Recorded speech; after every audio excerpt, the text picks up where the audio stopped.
This is an important conversation that we are having in that we are looking at the power of books, looking at the power of literature, actually, if we want to put it like that. Enormous, instantaneously.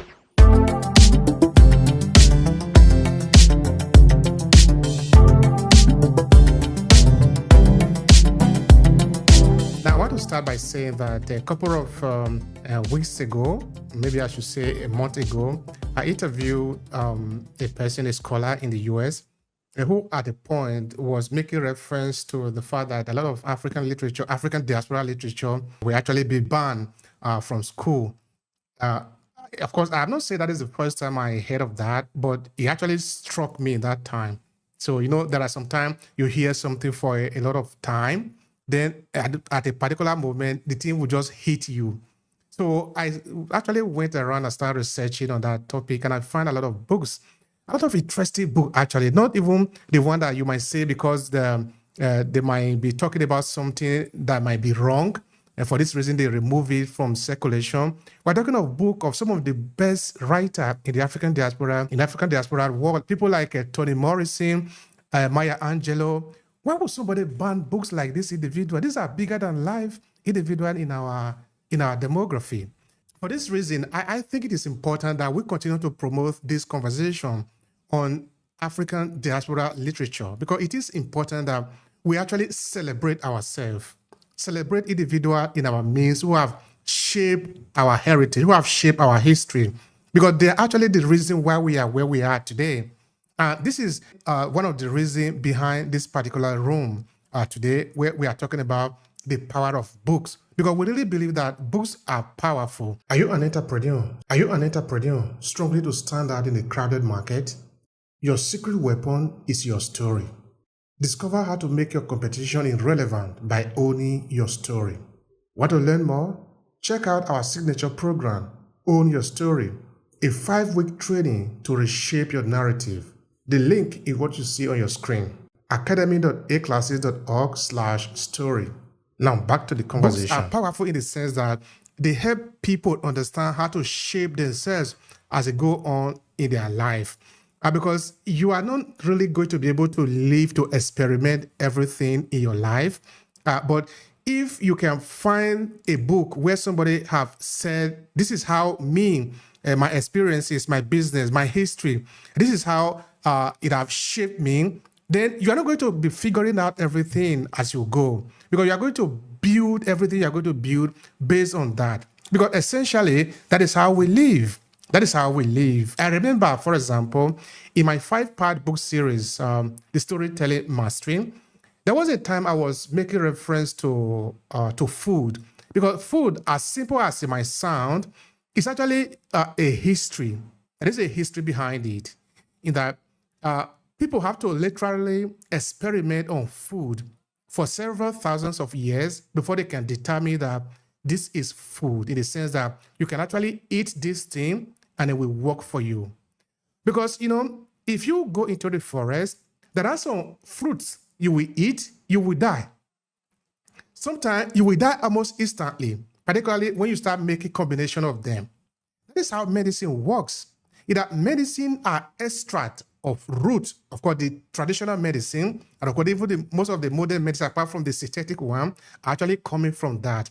That because there are active agents in certain plant, by the time you mix it together, it can be very powerful.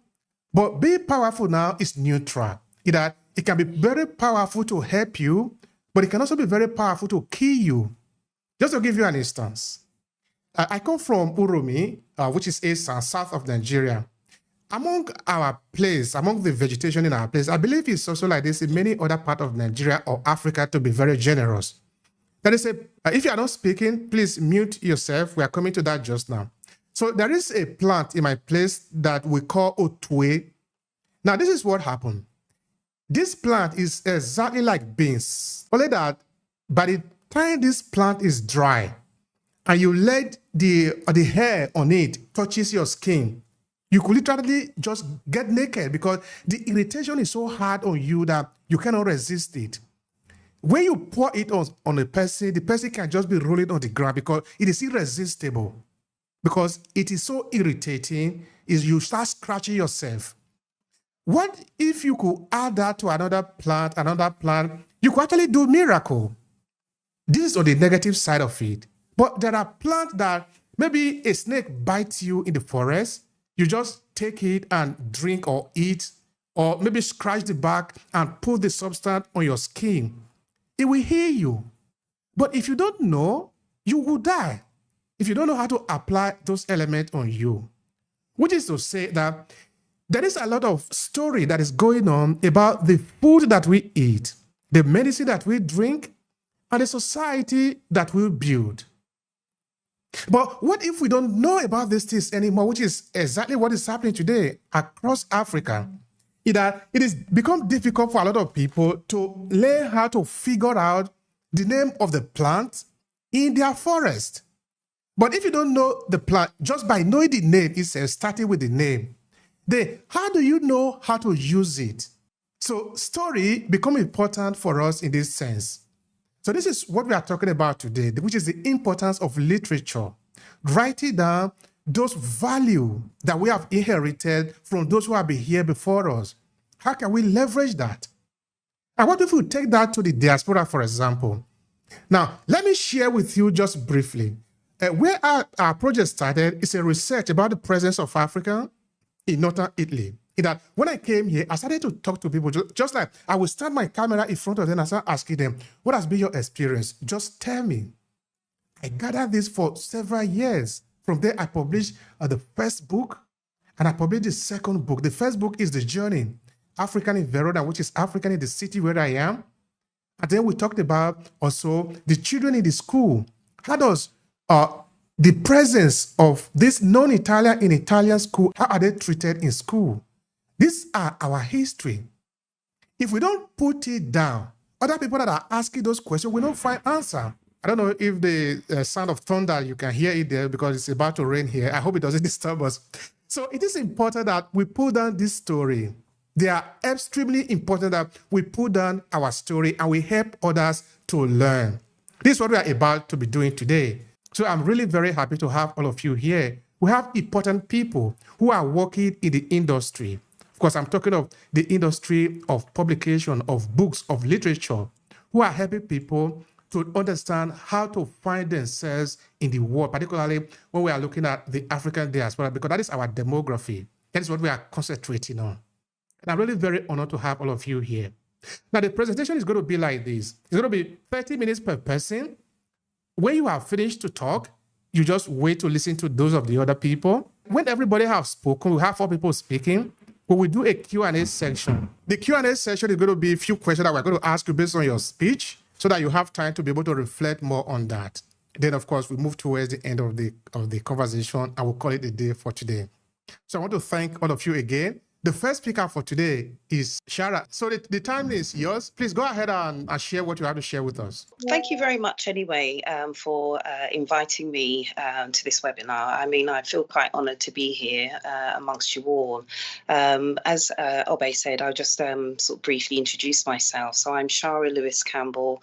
I'm the founder of Beauty and the Beast Publishing, which is an online multi award-winning international book publishing and media services company, which I'm very proud and honoured to be a part of.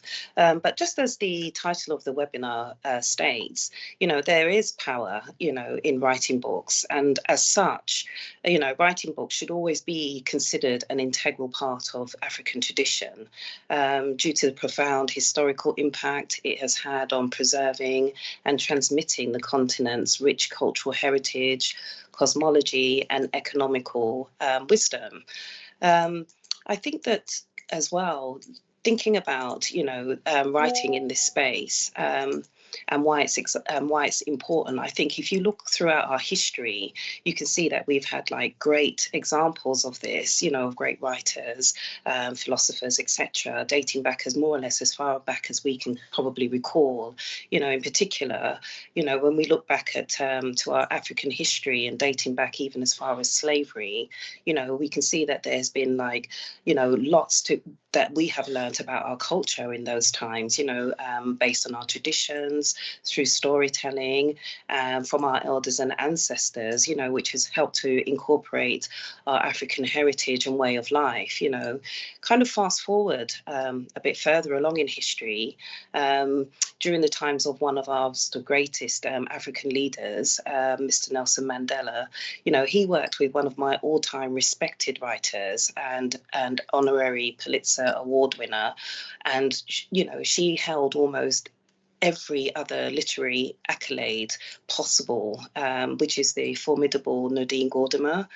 She's actually, or was actually, a white South African who not only wrote about the oppression that she saw in her own right. Nadine was also responsible for writing and consulting on many of Nelson Mandela's speeches and literatures during both his incarceration and presidency.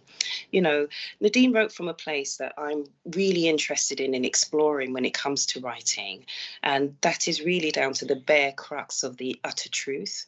As such, her writing was from that space, and particularly in her early writings, most of it was banned, and she was almost incarcerated as well during her earlier published works. Owing to the power of her writing and her steadfast belief in the content of what she was writing about, she would eventually go on to see her literature awarded some of the most valued and highly respected writing accolades possible, including the Booker Prize, the French Legion of Honor. She earned at least 15 honorary degrees, and she also won the Ainsfield Wolf Book Award, the Central News Agency Literary Award, the Commonwealth Writers Prize, Officer of the Legion of Honors, and the Golden Gate American Academy Achievement, among others, to name a few. But when we think about the life of Nelson Mandela and the influence and example he provided, which was one of courage and strength during his time to the African diaspora and world, I shudder to think of where we might be, as a race of African people, without those positive examples and the importance of his political speeches and literatures documenting his struggles and his achievements. His messages to the African diaspora have been crucial to the sustainment of the diaspora, among others. Just moving on from that slightly, the written word serves as a crucial medium for safeguarding the realities of African life. It documents traditions through nurturing, and it provides a deep connection to the environment and spiritual practices. This is relatable when we look at the African writers we see today who have documented experiences which have been invaluable to the diaspora, both politically and educationally. We have some great examples of contemporary African writers such as Chinua Achebe, Chimamanda Ngozi Adichie. I am particularly grateful for having the opportunity to learn about the importance of their writings during my own studies. Thank you for watching. Are you enjoying the video? Let us know in the comment section. My mission is to help professionals like you to own their story. What would I do for you, you might ask? Well, it helps you make your competition irrelevant. Want to learn more? Check out our signature program, Own Your Story, a 5-week training to reshape your narrative. The link is what you see on your screen, academy.aclasses.org/story. Now back to the conversation. And without it, I think it's very likely that I would not have heard about these writers until probably much later on in life, if at all. Not only do their writings serve as wonderful examples for the African diaspora, their writings are considered so beneficial to English literature, and just on the opposing side of what you mentioned earlier, Obe, about certain African diaspora writers, being their literatures being banned in the schools. For these writers, African writers that I've mentioned, their writings are considered so beneficial to the English literature that they're actually taught as part of the curriculum in higher learning, providing some of the ultimate examples to the relevance of their works, and in particular to those from the African diaspora who may never have even visited the motherland. It is only by understanding the importance of these elements as far as our African culture and traditions, values, and ways of life can we truly learn to appreciate the necessity of integrating book writing into African tradition. And quite honestly, without such literatures to pass down to the younger generations, our African heritage is at serious risk of being eradicated in the foreseeable future. I mean, there's some wonderful things that are taking place in the diaspora. And if we don't write about them and sort of forward that information on to others, especially the younger generations who will carry on that education, when we are no longer here. I mean, this is a risk that we would really want to try to avoid at all costs. And I think the only way around this is to improve and maximize our potential through book writing. The African diaspora is the largest nation of people worldwide. And essentially, we need more writers from the diaspora.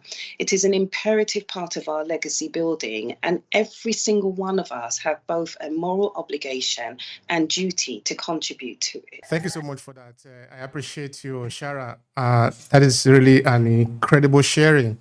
There is a lot of value there. Of course, I have a couple of questions that I'm going to ask you, but don't worry, just hang on there and wait. Where everybody has spoken, then we will be able to cue you in, and then so that we can ask you some few questions. Okay.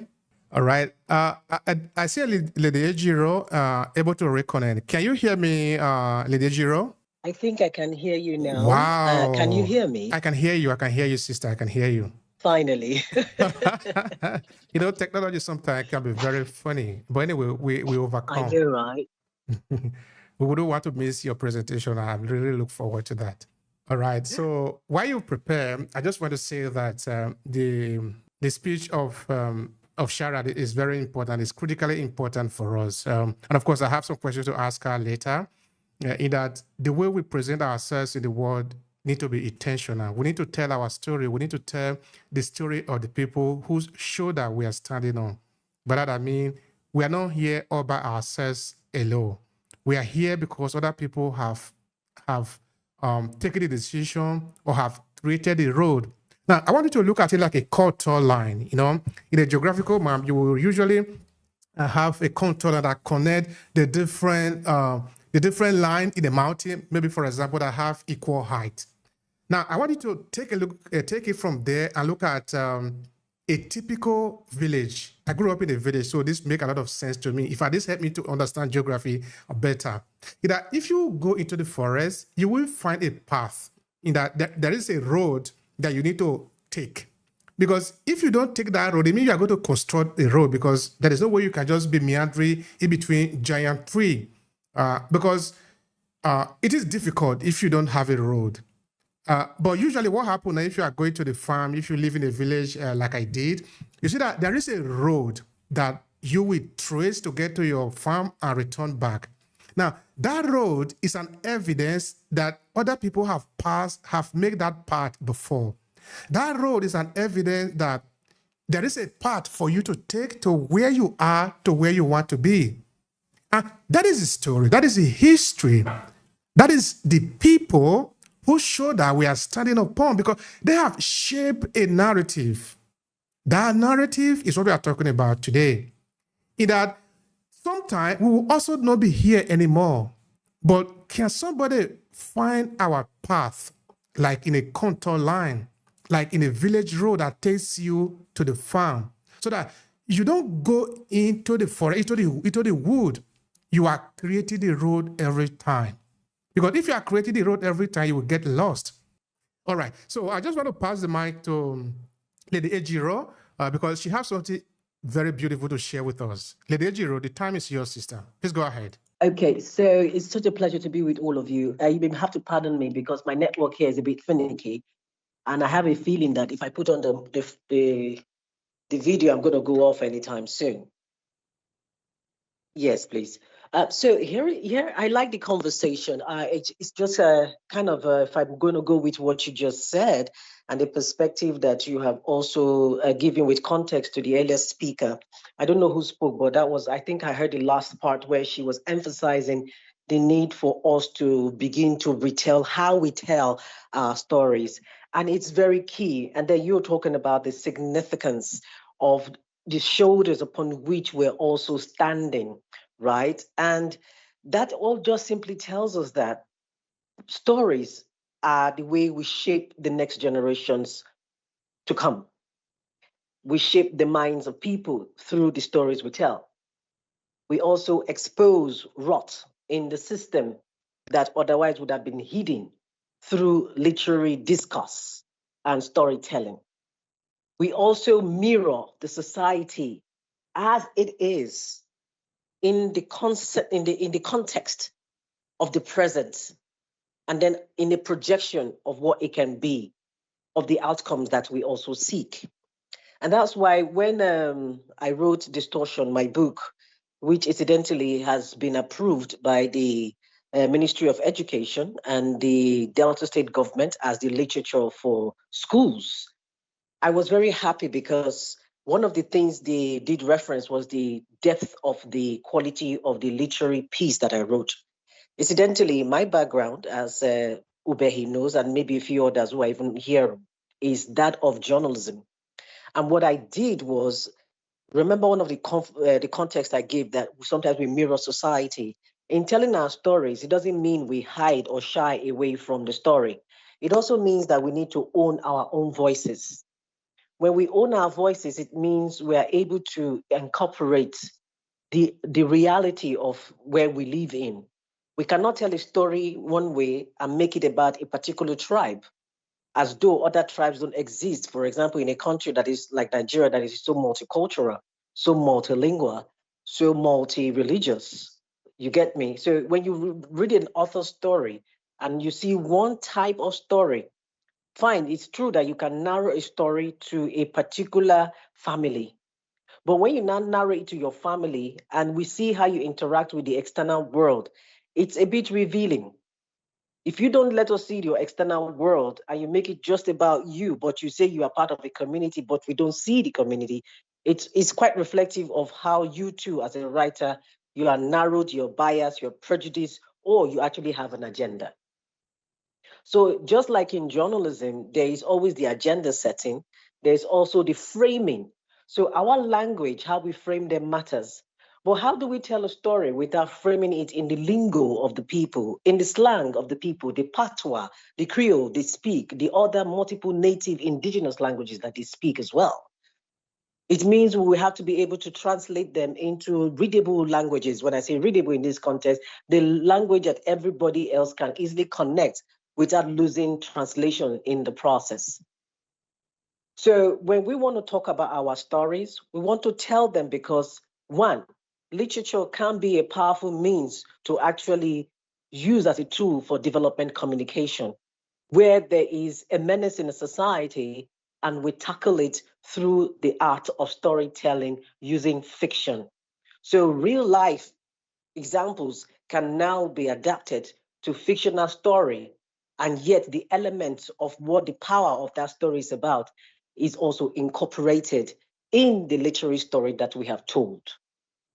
When we're able to do that, we are able to also move the reader to go deeper, to dig into the plot, the character, their motivations, the historical context of the conversation, the themes, the metaphors that we play with, right? And then we talk about the outcomes that we also seek, the change that we hope that will happen in the storytelling itself.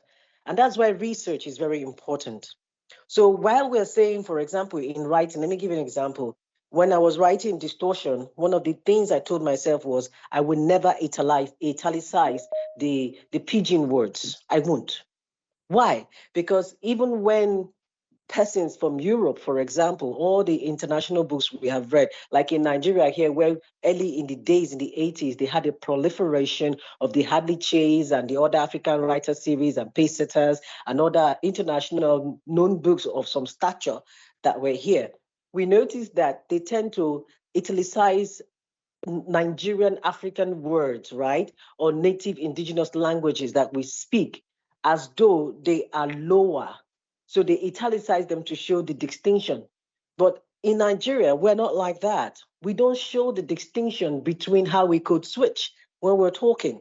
Like now, I can actually code switch very quickly from as I speak Nigerian now, I'll just go into English and then I'll go into my native language. I say afa now, aba now, take time now. That's us. That is our everyday language. So in telling it, how authentic are we in the representation of our languages, in the way we have come to develop our communications within ourselves, in the context of each specific conversation that we have, in the dialogue? How is our dialogue like? Are they rich? Are they original? Are they well represented? Are they as they are? So it's key that in telling all of this, we don't want to lose ourselves in the process. And then we talk about identity. How do we talk about identity in Nigeria? Let us remember that first and foremost, why people say the Nigerian market may not be large, I may tend to disagree because there is a substantial large reading market, a large reading audience in Nigeria. Maybe we've not just been telling them the kind of stories they want to hear or the manner in which they want these stories told. So part of the research work we did was to see to it that at Lightray Media, we said, you know what, we're going to find out how will Nigeria resonate with the story. And the interesting thing about distortion is that I have never had to really do serious advertising for distortion. But if I tell you how many books we have sold, you'll be surprised. Why? Because people keep telling me, I see myself in this book. Oh my God, this is Nigeria. There's no place you have not gone to. I've been to all these states that you mentioned, these cities you talked about, this character. Somebody was driving from Lagos to the eastern part of Nigeria, and the person sent me a message and said, Lady E, because that's also how I'm referred to everywhere. They call me Lady E. And they're like, Lady E, I just saw a character that you depicted in your book, Distortion, as I am sitting, as I'm typing this to you. What you describe in this eastern part of Nigeria is so vivid, it's real. The difference is that the character in the sense of the color is slightly different, but the behavior, the patterns, the mannerisms I'm seeing here, the description of even the kinds of people who behave in that way here is spot on. Now, that kind of feedback is powerful. So that tells me something. I have seen parents who on their own have bought the books and have sent me audio, voice note, for example, of the children connecting with the children's story in the book. Because I also wanted to give the voice of children. I'm a child advocate. I'm very particular about the recognition and the significance and the power, relevance, and importance of the voices of children. And what did I do? I captured it in there as well. Why? Because my journalistic work was reflective of a lot of issues that are child-related. And I said, how can we make child issues become more mainstream? And that's what I did with Distortion. So I took away investigative journalism, which is my forte. I don't do news beat, it's not my thing. I took that and I said, look, long form journalism and literary fiction are two sides of the same coin. And that is where my journey began. And I said, I am going to do the best I can to represent the voices of the disadvantaged persons within this space and give them a platform and represent them in another manner or format that will become more mainstream. And that's what I did. So in all the stories that I captured from women in terms of gender-based violence, men against men, women against women, man against woman, and woman against man, and children, I also tapped into other societal issues. In fact, the name Distortion came on its own. That was not the original name I gave the book. Distortion came as a name because the story told itself in the book. So I now decided that, oh, wow, I began to see patterns. What was a pattern I was seeing? For example, in eastern part of Nigeria, it's so common, specifically in a particular tribe in Nigeria, where they call people Anosu. So they belong to what is called a caste. They call them the Osu caste. Just like in India, you have the caste system. So also in Nigeria, we also have the caste system, even from Yoruba land to Igbo land to northern part of Nigeria, whether they're Hausa speaking or Fulani speaking or whatever language they speak, you have these forms of caste system being operated. And they are manifested now in the form of indentured slavery, where a parent will take their children and say, because I can't afford to take care of you, I am going to loan you out to a family where you become their more or less domestic servant. The word servant instead domestic alone is quite a tricky problem, which means that you have reduced another human being. Their identity is misrepresented and they have become dehumanized.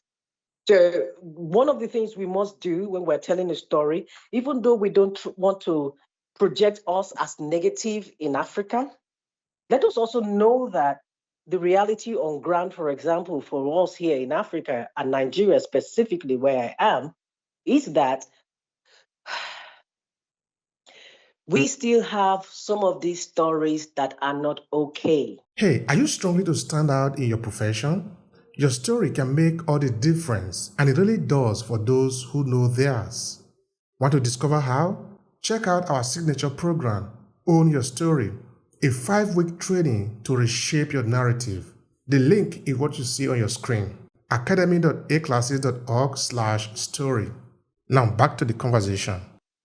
There are a number of issues that are not being solved through only mainstream news media.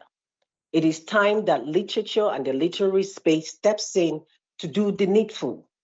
And the way we can do it is to see to it that in telling some of these hardcore, painful, seemingly negative stories, right, we should also shine a light into how this happens, what can be done about them, and then use solutions, retelling of the story to show how it can be solved.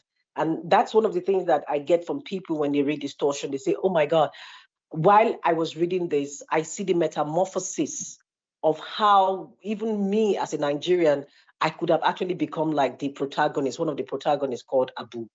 Everybody resonates with Abu. And then midway through the book or to third way through the book, some people just revolt emotionally because the book makes them question even their own mental health journey, where they are mentally, where they are socially, where they are economically, where they are in their psychographic analysis of their spectrum within the spaces in which they occupy. So it's a book that helps all of us, question who we are. Because when I was writing it, I knew that it did something to me. It affected me so profoundly, like I didn't even know I was the one who wrote it because the book wrote itself, like I said earlier on. It just wrote itself. I was just tapping from all the experiences, all the knowledge that I have gathered over the years, and especially at the height of the COVID-19 when it became so prevalent. I felt one of the ways I could document COVID-19 in a different format and yet still keep the story relevant was to make sure that we tell the stories in the manner that we did. So the language was important. The historical context was very key. The themes that I talked about are very important. They cut across all the various forms of distortion we can think about in Nigeria. For example, like if you want to think of the most distorted things that has ever existed in Nigeria, the book captures it. We use metaphors, beautiful expressions that are indigenous to us, that communicates very effectively through the dialogue. The imagery was about us in terms of the characterization, the mannerisms, then you look at our lifestyle, how we connect, the community, the way it is intertwined, and the religious setting, the influence, the impact of religion, our values, belief system. All of this were all captured in the book just to give it a deeper sense of depth, richness, that when people finish with the book, they go, oh my God, where is part 2? And that's where I'm at. Part 2 is what I'm working on, is almost ready, and we'll be bringing it out shortly. So I can pause there for now, Obehi, just in case there are other questions to be asked. Thank you so much for that, Lady Jiro. And of course, like I said at the beginning before you started to speak, I was looking forward to this